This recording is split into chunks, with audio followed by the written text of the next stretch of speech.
How's it going, guys? Rev here from Res Fitness. Very simple and interesting topic today. It's more or less why it's okay to be obsessed with your health and fitness goal. And right off the bat, you'll be able to relate to something pretty similar to this, is that once upon a time, our parents and, people that we're growing up with and who we surrounded ourselves with or who surrounded us when we were younger, a lot of the time we're surrounded by a statement that's kind of like, it's okay to more or less give up.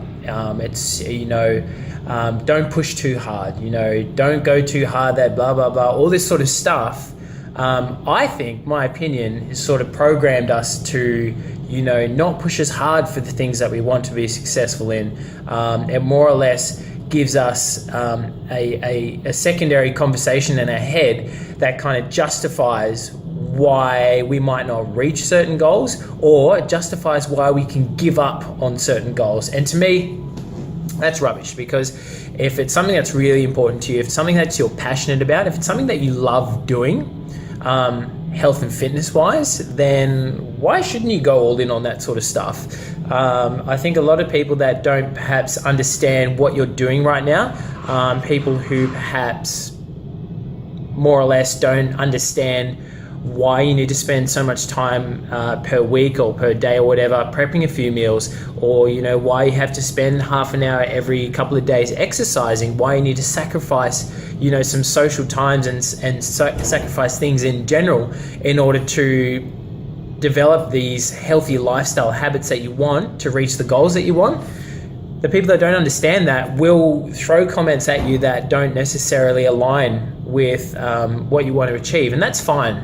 If they're people that are important in your life, then you obviously just tell them, hey, this is why I'm doing this, this is why this is very important, and you let them know that way. People who don't, necessarily have a huge influence on your life, then you can just kind of like water under the bridge. It doesn't mean anything to you, it doesn't affect you unless you let it affect you. So I guess at the end of the day, I would just not be afraid to get obsessed with your health and fitness goal. And what I mean by that is by going all in on your fitness goal. Like, it's, okay, how many training sessions can I do this week, and how hard can I train at these training sessions? I would honestly say, and I honestly believe, that it comes down to not so much how many training sessions you can do in a day, like whether you're training for,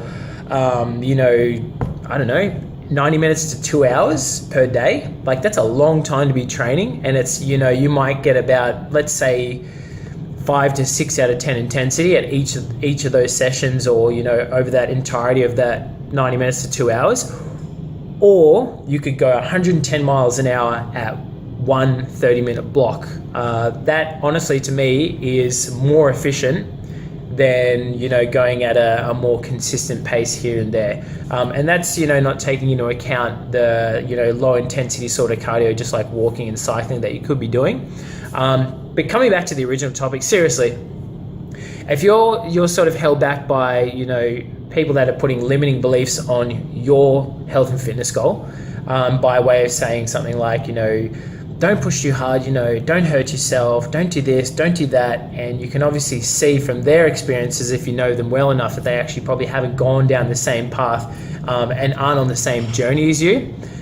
It's completely up to you whether you take that information in, process it, and let it affect your lifestyle and what you're going to do next, or you process it, you take it as it is, take it with a grain of salt, and continue on your path anyway. Yeah, so that's more or less coming back to how you react to certain scenarios, how you react to certain situations, and how you react to feedback that you're getting externally from people who you surround yourself with, which is very important, and your social circles and your family as well. Yeah, so I hope that helps you out, gives you a bit of clarity on why it's okay to go 110 miles an hour at something that you want. It doesn't even have to be health and fitness. But have a good day, stay warm, and I'll talk to you soon. See you later.